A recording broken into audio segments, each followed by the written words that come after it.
The first boarding call echoed across Terminal C at Denver International Airport. It was just after 6:30 a.m., but Frank Delaney had been waiting at Gate 27 for more than an hour. He sat upright, hands folded, surrounded by a calm quietness, the kind that comes with age and a life of discipline.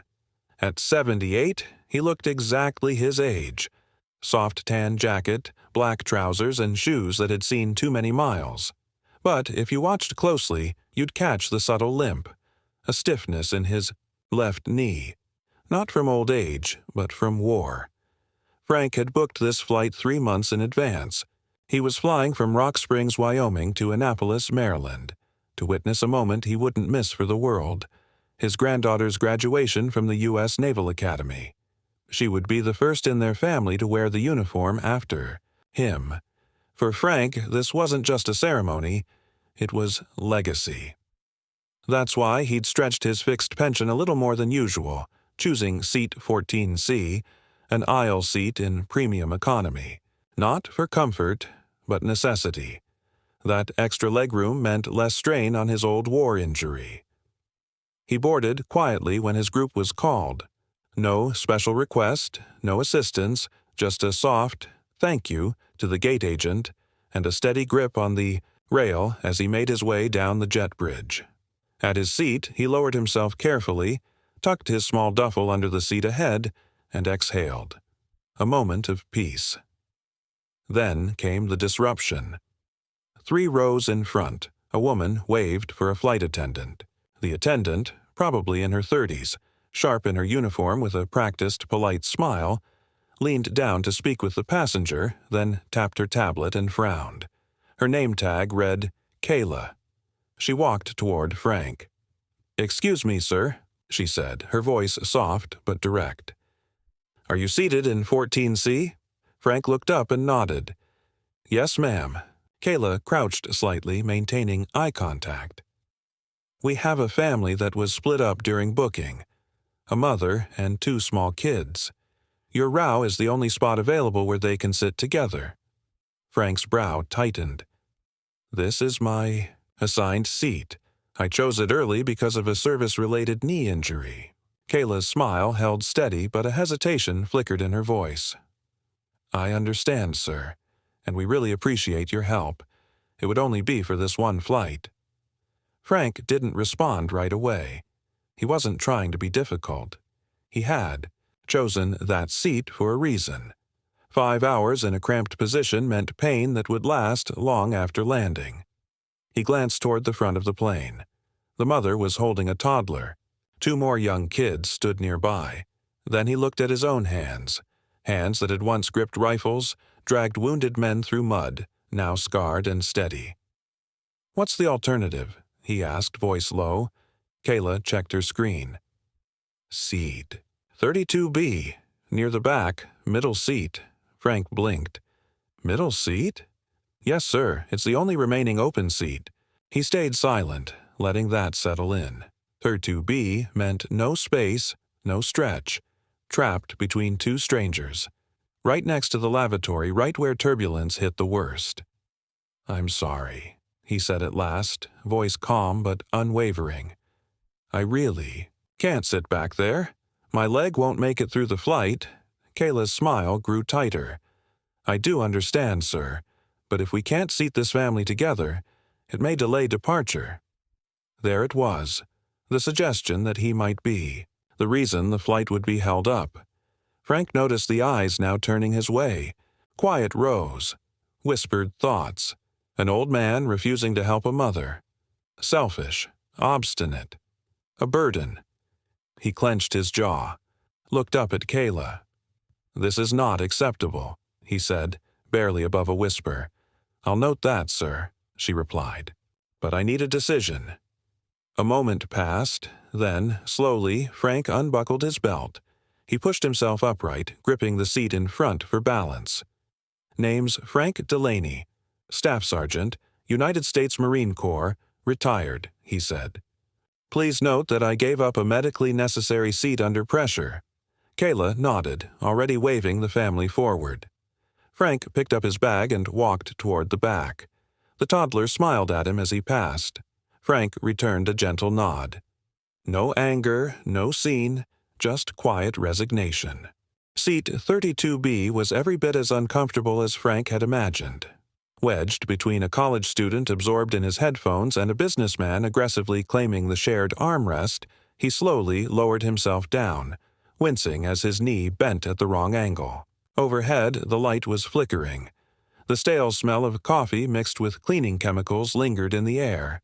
Frank didn't say anything. He simply rested his hands on his lap and closed his eyes. No one acknowledged him. No one offered to switch. No one asked if he was okay, but someone had been paying attention. 3 rows ahead and across the aisle, a woman in her 40s sat with a laptop on her tray. Her name was Charlotte Hayes. She had seen it all, from the polite refusal to the quiet surrender. She had boarded just before Frank and, like him, kept mostly to herself. Now she watched him settle into the cramped seat. She noticed the way. His jaw tightened with pain. She noticed the bent finger on his weathered hands. Those weren't signs of age, they were signs of a life marked by service. Charlotte didn't open her laptop again. Instead, she reached for her phone. She wasn't filming. She wasn't preparing a complaint. She just typed a brief message to a friend in the airline's customer relations department. Passenger Frank Delaney, forced to give up aisle seat 14C despite confirmed booking and medical need. Now in 32B. Crew unresponsive. Please escalate. She hit send.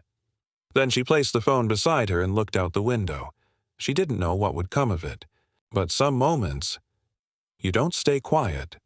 Some moments, you just act. Frank sat still.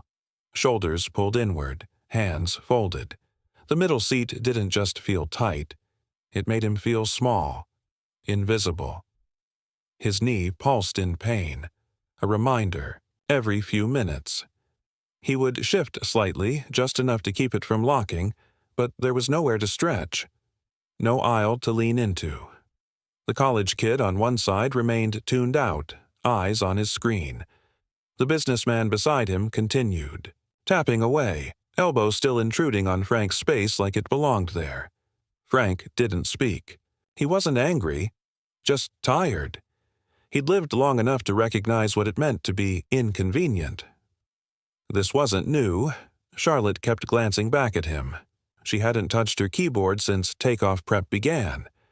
She noticed the way Frank's hands rested, unmoving, firm, like he was holding something in. Not anger, not quite sorrow, more like a quiet weight he'd carried too long.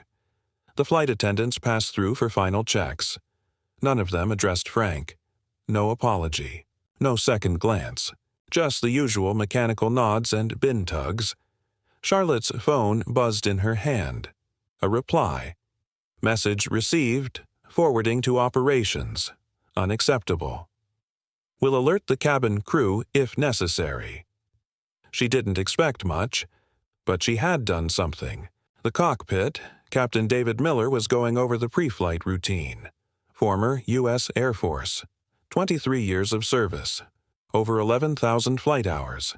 A man who believed in order, precision, and principles. His co-pilot read out the final checklist as ground control cleared them for takeoff. Then a red message flashed across the captain's display. Passenger concern flagged by corporate liaison. Captain Miller paused and tapped on the alert.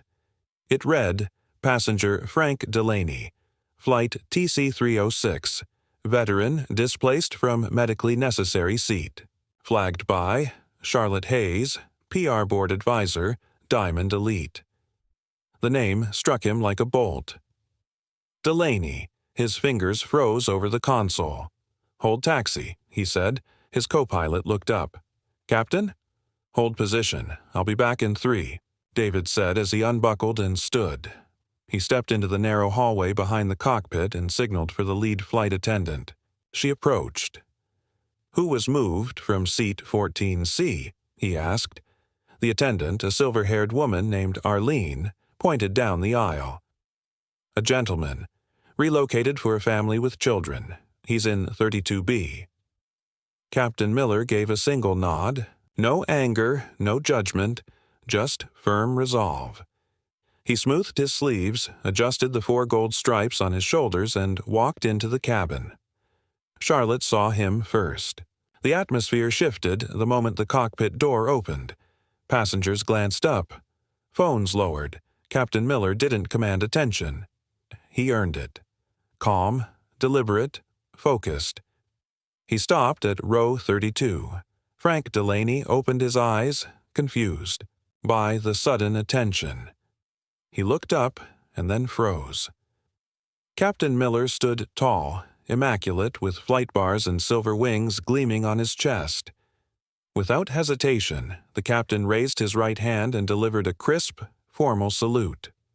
Silence swept through the cabin. Frank blinked up at the captain, confused. His eyes searched the man's face, trying to understand what was happening. "Staff Sergeant Frank Delaney," Captain Miller said, voice strong and composed, "on behalf of Transcontinental Airlines, and as a fellow serviceman, I offer you my deepest apologies." Frank didn't respond right away. He was stunned. "You should not have been asked to give up your seat," the captain continued. "It was a mistake, and we intend to make it right." A hush fell across the plane. Passengers leaned forward. A few lowered their tray tables slowly, watching. Captain Miller turned to the aisle. "Is Ms. Kayla Bennett in the cabin?" the young flight attendant appeared from the galley, her face pale. "Yes, sir." "You will personally escort Staff Sergeant Delaney to seat 1A, the captain said. Kayla hesitated. "Captain, first class, if 1A is already taken, if 1A is occupied," the captain interrupted firmly. "You will request a volunteer. And if no one volunteers, you will explain that the captain of this aircraft is requesting that seat on behalf of a decorated combat veteran." Frank began to rise, uncertain, but Captain Miller held out a hand. "Please, let us do this properly. You've earned it." Charlotte Hayes, watching from her row, saw the disbelief flicker across Frank's face, and then a quiet acceptance. Frank stood, slowly, using the seat in front of him for support. His knee trembled slightly as he moved, and the captain reached out, steadying him with a hand under his elbow. The businessman beside him finally looked up and moved aside, shame clear on his face. The college kid took off his headphones, eyes wide, clearly embarrassed. As Frank turned toward the front of the plane, Captain Miller glanced over at Charlotte. Their eyes met. No words passed, but none were needed. Charlotte sat back, her breath caught in her throat. Something inside her shifted. Something that had been heavy for years suddenly felt lighter. Like justice, long overdue, had finally stood tall. As Frank moved forward down the aisle, something subtle but powerful happened. Not loud, not dramatic, but undeniable. People noticed. The man who'd barely drawn attention before now had every set of eyes on him. The businessman who had once taken the armrest without a thought looked down awkwardly. The college student mumbled, "Sorry, sir," as Frank passed. Captain Miller never let go of Frank's elbow until he was steady. Kayla, now waiting near the front, clutched her tablet like a shield. The captain's voice reached her again, calm and unwavering. "Miss Bennett, seat 1A, now." "Yes, Captain," she said softly and led the way. Frank followed slowly, his steps careful, his body stiff with old pain. That knee hadn't been right since 1968. Probably never would be. But now he walked with dignity. And every row he passed felt it. Some passengers murmured quietly. One man, sitting mid-cabin, removed his ball cap and pressed a hand to his chest. In silent salute, Charlotte didn't reach for her phone again. She just watched, her hands folded in her lap, her eyes full. The plane wasn't moving, but something deep inside the cabin had. At row 1, Kayla turned to the man already sitting in seat 1A, a man in a polo shirt sipping from a branded Water bottle, oblivious to what had just happened behind him. "I'm sorry, sir," she said, hesitating slightly. "We need to reassign your seat." He looked up, confused. "Wait, what?" "Captain's request," she said quietly. The man turned and saw Frank. He saw the duffel bag with faded military patches. He saw the age in Frank's face, the quiet exhaustion in his shoulders. And he stood without argument. "Sir," he said simply, "it's an honor." Frank nodded in gratitude, unable to find the words. Captain Miller looked to Kayla again. "If 1A had not been given up," he said loud enough for nearby rows to hear, "I would have reassigned my co-pilots. Jump seat." He paused. "And if that wasn't available, I would have given up mine." Kayla opened her mouth slightly, then said nothing. The statement wasn't meant for her. It was for everyone listening, and they were all listening now. Frank eased himself into the wide leather seat of 1A. It wasn't just the legroom or the extra space. It was the respect, the care, the dignity. A blanket was brought to him, a fresh water bottle, a quiet apology.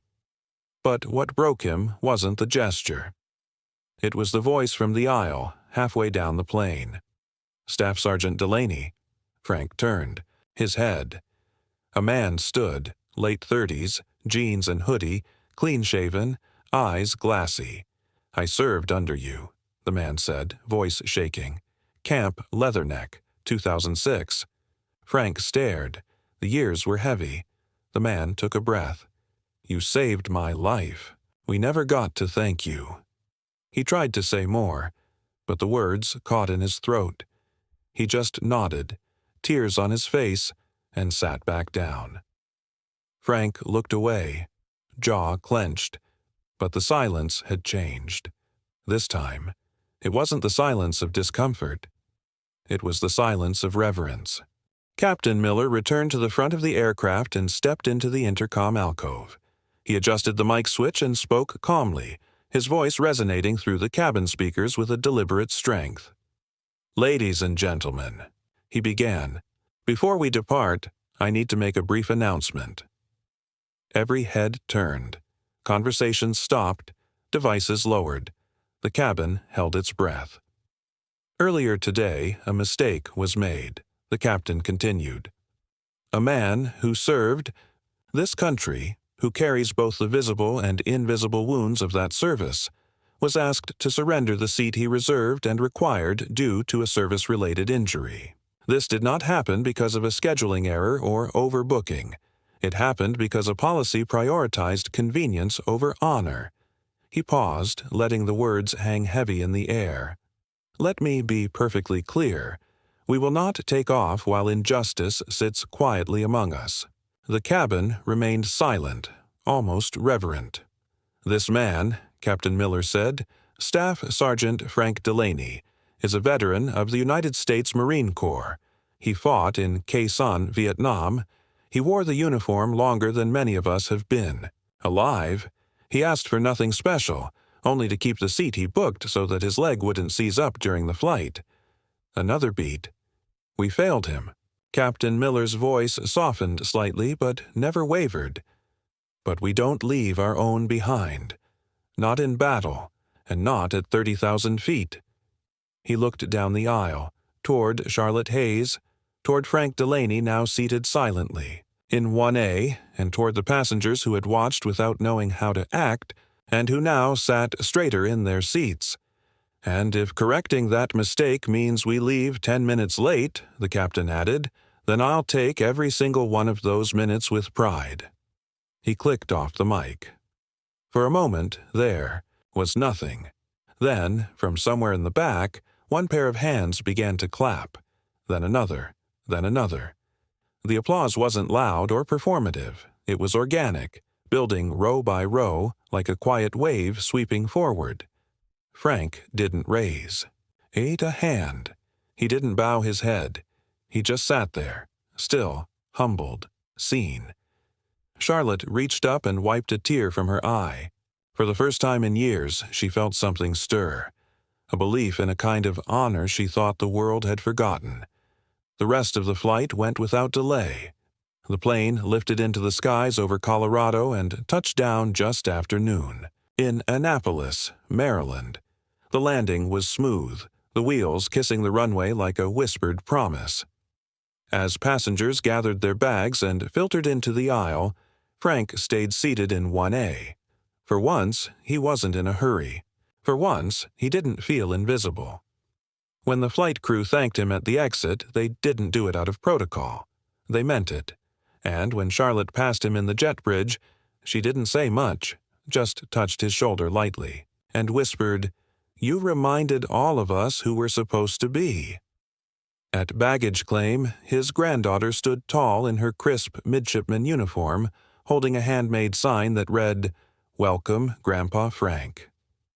The moment she saw him, she dropped the sign and ran. He didn't brace for impact. He let her hug him full force, like a wave crashing into a seawall. "Your knees," she started, pulling back. "I've had worse," he smiled, and this time the smile reached all the way to his eyes. They spent the rest of the afternoon together, hours that felt like minutes. He asked about her courses, her ship placement, her plans after commissioning. She asked what happened on the flight, confused by the flood of texts and news alerts already lighting up her phone. Frank kept it simple. "I had a bad seat," he said. "And someone stood up." She nodded quietly. But later that night, when she saw the video online, the one someone had recorded of Captain Miller's announcement, she cried again. Then she hugged her grandfather a second time, and this time she didn't let go. The following week, Frank received a letter from Transcontinental Airlines. Inside was a formal apology, a full refund, and a card. "Dear Mr. Delaney, as of today, you are designated a lifetime guest of honor with Transcontinental Airlines. No booking codes, no fees. Just tell us where you need to go, and we'll get you there." TCA Veterans Council, Frank folded the letter twice and placed it next to the American flag in his study. He didn't say a word. 2 weeks later, another envelope arrived. This one was hand-addressed. The seal in the corner read, "Department of the Army, Office of Military Records." Inside was a brief typed message. The letter from the Department of the Army was brief, but its weight was immeasurable. It stated that following a public inquiry, Frank Delaney's personnel file had been reopened. A retired officer now working in archives had reviewed an overlooked action report from February 1968, K. Son. It detailed how Staff Sergeant Frank Delaney had pulled 6 wounded Marines from a burning vehicle while under intense enemy fire. He had done it alone, with a knee already shattered by shrapnel. The report had once been marked incomplete, lost in the chaos of war and misfiled for decades.